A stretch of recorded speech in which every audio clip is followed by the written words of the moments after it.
Hello বন্ধুরা, আমি Payel and welcome back to my blog channel our home away home in Canada. আজ অনেক দিন পর আমরা সবাই ভীষণ খুশি, কারণ প্রায় 18 মাস পর আজ আমরা সবাই মিলে যাচ্ছি কলকাতা। হ্যাঁ, আমাদের প্রাণের শহর, যেখানে আমাদের প্রিয়জনেরা আপনজনেরা আছে, তাদের সাথে অনেক দিন পর দেখা হবে। আজ দিনটা হলো 15 মার্চ। এখন সময়ে প্রায় 8:30 মতো। আমাদের ফ্লাইটের টাইম রাত 11:15। একটু আগে ঢুকলে ভালোই হতো, কারণ ইন্টারন্যাশনাল ফ্লাইট তো 3 ঘন্টা হাতে সময় নিয়ে ঢোকাটাই ভালো। তবুও খুব বেশি দেরি হয়নি, গিয়ে চলো চটপট বোর্ডিং পাসটা কালেক্ট করে নিই। এই যে সামনে ডিসপ্লে বোর্ডটা দেখছো, এখানেই কোথায় কখন কোন ফ্লাইট যাবে, তার সময় কত, ফ্লাইট কি ডিলে হয়েছে, সেই সব কিছুর তথ্য জানা যায়। তবে আমাদের ফ্লাইট আজকে অন টাইমই আছে, আর আমাদের একটু দেরি হলেও খুব একটা অসুবিধা হলো না। তার কারণ মামুনির জন্য আমরা নিয়েছিলাম হুইল চেয়ার অ্যাসিস্ট্যান্স। এই ব্যাপারটা কি একটু বলি। আসলে যারা বয়স্ক মানুষ থাকে বা স্পেশালি এবলড পারসন বা যাদের সাথে খুব ছোট বাচ্চা থাকে, তাদের যাতে এই পুরো এয়ারপোর্টটা পায়ে হেঁটে যেতে প্রবলেম না হয়, তার জন্যই হুইল চেয়ার অ্যাসিস্ট্যান্ট সাপোর্ট সিস্টেমটা কিন্তু সব এয়ারপোর্টেই থাকে। প্রথমে ঢুকেই যদি বলা হয় যে এই অ্যাসিস্ট্যান্ট সাপোর্টটা নেওয়া আছে, তাহলে একদম বোর্ডিং পাস কালেক্ট করা থেকে শুরু করে ফাইনালি তোমার ডেস্টিনেশনে নামিয়ে দেওয়া অবধি সব দায়িত্ব ওনারা নিয়ে নেন। তো ওখান থেকেই আমাদের লাগেজগুলো ওনারা নিয়ে নিলেন, আর বোর্ডিং পাসও পেয়ে গেলাম। আর তারপর সিকিউরিটি করে এখন যে গেট দিয়ে আমাদের বোর্ডিং হবে তার কাছাকাছি যাব। তবে যাওয়ার আগে একটু হালকা খিদে পেয়েছে, তাই স্টারবাকস থেকে একটা কফি আর এগ অ্যান্ড চিজ স্যান্ডউইচ নিয়ে নিলাম। আর হ্যাঁ, ওখান থেকে একজন হেল্পিং অ্যাসিস্ট্যান্ট দেবে বলেছিল, তবে সায়ন্তন বলল ও নিজেই মাকে নিয়ে যেতে পারবে। তো আমরা গেটের সামনে দাঁড়ানোর পর প্রথম দিকেই কিন্তু আমাদের বোর্ডিং হলো। এই সুবিধাটা নিলে বোর্ডিং যেমন সবার প্রথমে হয়, সেই রকমই ফ্লাইট থেকে নামার সময় কিন্তু সবার শেষে আস্তে ধীরে ওনারা নামিয়ে দেন। তো সেই জন্যই আমরা এজেন্ট নিইনি, কারণ মামুনি আমাদের সাথে হেঁটে ফ্লাইটে ওঠা নামা এইটুকু করতে পারবে। তো দেখতেই পাচ্ছ চারপাশটা বেশ ফাঁকা। আমাদের পরে এখন আস্তে আস্তে লোকজন উঠছে। আর এখানে আমি সায়ন্তনকে জিজ্ঞেস করছিলাম যে কলকাতা যাচ্ছে এতদিন পর, ও কীরকম এক্সাইটেড। তো ও বলল মেনলি কলকাতার খাওয়া দাওয়া, স্ট্রিট ফুড, এটার কথা ভেবে ও ভীষণ এক্সাইটেড ফিল করছে। টরন্টো থেকে এয়ার ক্যানাডার ফ্লাইটে প্রথমে আমরা পৌঁছবো দুবাই। এই জার্নিটা প্রায় 13 ঘন্টার। তাই ভাবলাম কি কি মুভি এখানে আছে সেগুলো একটু দেখে নিই, কারণ এতক্ষণ জার্নি তো আর পুরোটা ঘুমিয়ে কাটানো যাবে না। মাঝে একটু টাইম পাস করার জন্য কিছু মুভি দেখব। আর ফ্লাইটে উঠলেই যেটা মেন কনসার্ন থাকে যে মেনুতে কি কি খাবার দাবার আছে, তাই সেটাও চট করে দেখে নিলাম। আর তোমরা ভিডিওতে আগেই দেখলে যে আমরা আইলের সিটে বসেছি, মাঝখানে সায়ন্তন, একদিকে মামুনি আর একদিকে আমি। ইচ্ছে করে এভাবে সিটটা নেওয়া হয়েছে যাতে ওয়াশরুম যাওয়ার কোনো সমস্যা না হয়। কিন্তু উইন্ডো সিটের দিকে একজন আঙ্কেল বসেছিলেন, তাকে রিকোয়েস্ট করায় তিনি জানলা থেকে ফ্লাইট টেক অফ করার সময় এই সুন্দর ভিডিওটা ক্যাপচার করেছিলেন।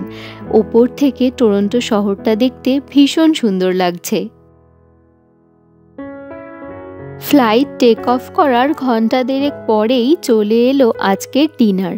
ছিল বাসা মাছ, সাথে একটু রাইস আর পাস্তা টাইপের কিছু জিনিস, সাথে ছিল মিক্সড স্যালাড, কুকি আর একটা ক্যারট কেক।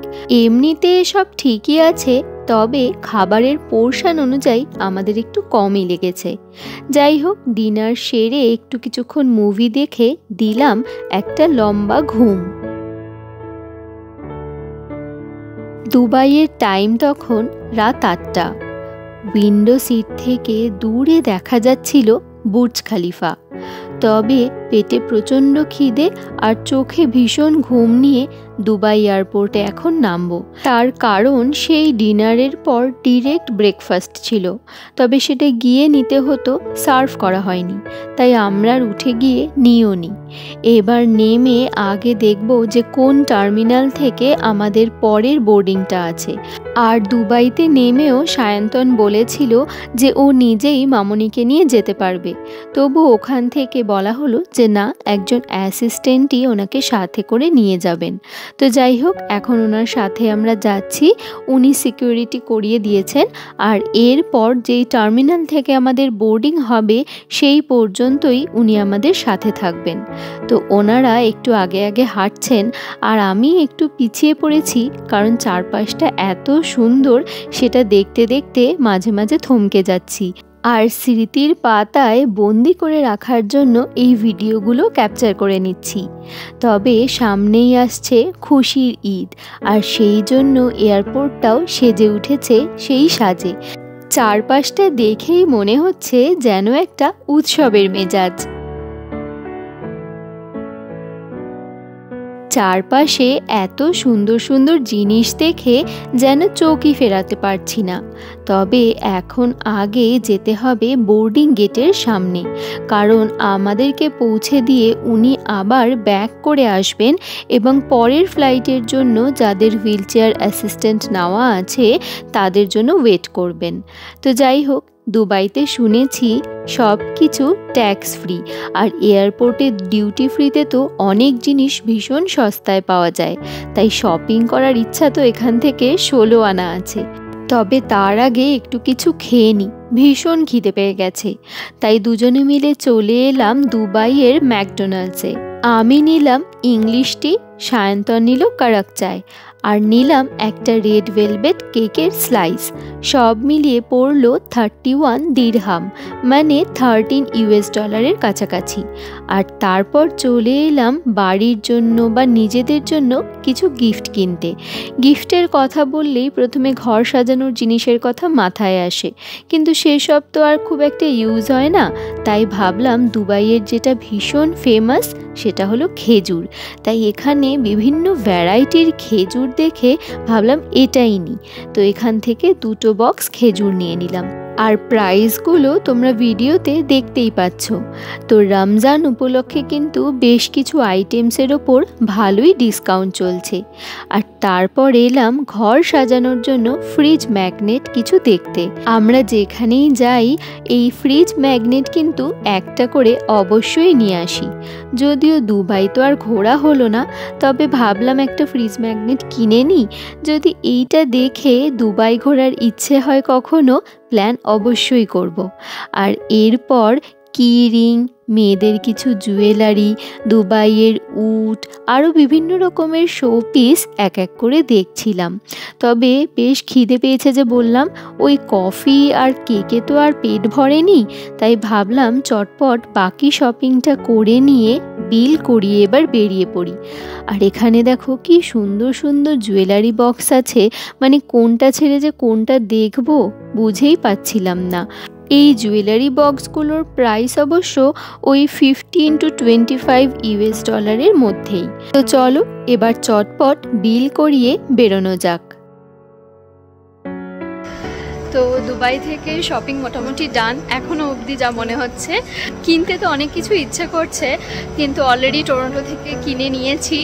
তবে দুবাইয়ের এই এয়ারপোর্টটা কিন্তু ভীষণ সুন্দর, মানে প্রচুর শপিং করার অপশান, মানে তোমার টাকা শেষ হয়ে যাবে কিন্তু শপিং করে মন ভরবে না, এত সুন্দর সুন্দর জিনিস। তো চলো, সায়ন্তন ওদিকে গেছে, একটা খাওয়ার জায়গা খুঁজেছে, এবার ওখান থেকে খেয়ে দে তারপরে আমরা যেখানে আমাদের গেট আর কি, সেই গেটের সামনে বসেই ওয়েট করব।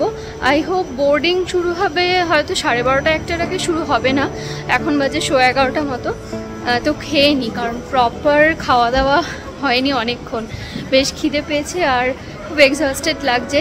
স্টিল নেক্সট ফ্লাইটের জন্য এনার্জি রাখতে হবে এখন, কারণ আফটার অল অনেক দিন পর কলকাতা যাচ্ছি, খুব এক্সাইটেড।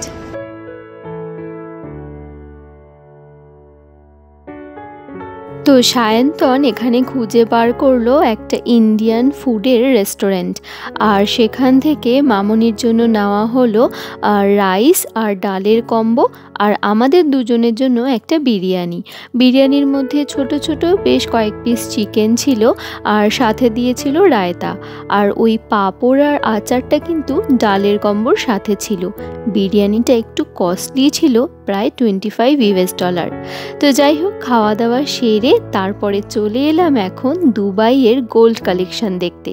দুবাইয়ের গোল্ডের ব্যাপারে তো বেশ অনেক কিছু শুনেছি, অনেক বন্ধুরা যখন এই এয়ারপোর্ট হয়ে কলকাতা যায় তাদের কাছ থেকে শুনেছি তারা নাকি টুকটাক কিছু কিনেওছে। তো আমার আবার অতটা সাহস নেই, তাও কালেকশন দেখতে এলাম। তবে একা একাই এসেছি, বর বলল সে নাকি মার সাথে থাকবে, মা একা এয়ারপোর্টে থাকবে, তাই জন্য সে সঙ্গ দেবে। আসল কারণটা কিন্তু মনে হচ্ছে পকেটে চাপ পড়বে বলে আশাটা কাটিয়ে দিল। যাই হোক, আমি একাই দেখি কি সুন্দর সুন্দর সব সোনার চূড়, ব্রেসলেট, সীতাহারের কালেকশান দেখো, পাশে আবার ঝুমকো রয়েছে। তো আমি জিজ্ঞেস করলাম এই সীতাহারগুলোর ওয়েট কেমন, তো উনি বললেন 40 থেকে 50 গ্রামের মধ্যে। তবে এখানে কিন্তু 22 ক্যারেট গোল্ড থেকে 24 ক্যারেট গোল্ড, জেম স্টোন, তারপরে 2 টোনের জুয়েলারি, এইরকম বেশ কিছু ভ্যারাইটি আছে দেখলাম। তবে প্রত্যেকটা টাইপের জুয়েলারির পার গ্রাম অনুযায়ী রেটটা আলাদা। এটার রিজন জিজ্ঞেস করায় উনি বললেন রেটটা ডিপেন্ড করে কাজের উপর, আর এটার মধ্যে ট্যাক্সও ইনক্লুডেড থাকে। তো যাই হোক, জুয়েলারির স্টোর ঘুরে একদম প্রপার টাইমেই চলে এলাম যেখানে বোর্ডিং হচ্ছে সেই গেটের সামনে। আর এইখান থেকে কলকাতা অবধি আমাদের ফ্লাইটটা হলো এমিরেটসের। তো এমিরেটসের ব্যবস্থাপনা তো খুবই ভালো শুনেছি, আর এখানেও সিটটা নেওয়া হয়েছে ওয়াশরুমের কাছাকাছি। যদিও এই ফ্লাইট ডিউরেশনটা কম, মাত্র 4 ঘন্টার। এখন সময় দুবাইয়ের লোকাল টাইম রাত 2টো। তো উঠেই আমি আগে মেনুটা দেখে নিয়েছি, আর এখানে মেনুর এক্স্যাক্ট বাংলা ট্রান্সলেট করতে গিয়ে ভীষণ হাস্যকরভাবে লেখা আছে একগুচ্ছ জুস, যেটা ইংলিশে লেখা ছিল সিলেকশন অফ জুস। তো যাই হোক, টেক অফ করার কিছুক্ষণ পর চলে এলো খাবার। বেশ ভারী একটা ওমলেট, সাথে পরোটা, আলুর দম, সাথে 2-4 রকমের ফল, মুসলি, অরেঞ্জ জুস, একটা ছোট বান, এসব। ইস, এত ভালো খাবার যদি আগের ফ্লাইটে পেতাম খুব ভালো হতো। যাই হোক, এত ভালো খাবার দাবার সেরে একটা লম্বা ঘুম দিয়ে উঠে দেখি, আরে এটা তো কলকাতায় পৌঁছে গেলাম। বাইরে যে আলোটা দেখা যাচ্ছে এটা তো আজকের সকালের আলো। ভাবা যায় কত দিন পর কলকাতায় এলাম, মনটা এটা ভেবেই খুশি হয়ে যাচ্ছে। আর এখানে আমি আর সায়ন্তন আলোচনা করছিলাম যে এত লম্বা ফ্লাইট, ভীষণ এক্সস্টেড, কিন্তু মনটা যেন ফুরফুরে লাগছে, কত দিন পর নিজেদের শহরে আবার এলাম।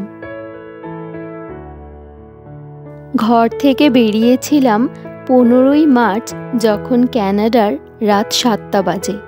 আর আজ 17ই মার্চ সোমবার, কলকাতায় এখন সকাল 7:30। ইমিগ্রেশন করিয়ে তারপরে লাগেজ কালেক্ট করে এখন ফিরবো বাড়ি। তবে আজকে বাড়ি ফিরতে পারবো না, যাব একটা অন্য জায়গায়। সেটা কি কারণে বলছি। তো এখানে প্রায় আধ ঘন্টা মতো ওয়েট করার পর সবকটা ট্রলি পেলাম। এবার উবের বুক করে বেরোতে হবে। আর কলকাতায় যতবারই আসি, এয়ারপোর্টের ওপরে এইরকম বাংলা অক্ষরগুলো লেখা দেখে ভীষণ ভালো লাগে। তো হ্যাঁ, যেটা বলছিলাম, বাড়ি কেন যাব না, তার কারণ গত 1.5 বছর ধরে বাড়িটা ফাঁকা পড়েছিল, আর প্রচণ্ড ধুলো ময়লা জমে গেছে নিশ্চয়ই। তো সেই সবগুলো পরিষ্কার করানো হবে এখন 2 দিন ধরে। তাই এই 2 দিন আমরা এয়ারপোর্টের কাছে একটা এয়ারবিএনবিতে থাকবো। সেটার কি কি ডিটেলস আছে সব কিছু তোমাদের সাথে পরের ব্লগে শেয়ার করব। আর আজকের ব্লগটা এখানেই শেষ করছি। কেমন লাগলো অবশ্যই কমেন্ট করে জানিও। ভালো লাগলে প্লিজ আমার চ্যানেল সাবস্ক্রাইব করে পাশে থেকো। সবাই খুব ভালো থেকো, সুস্থ থেকো, আর আনন্দে থেকো। দেখা হবে তোমাদের সাথে খুব তাড়াতাড়ি পরবর্তী একটা ভিডিও নিয়ে।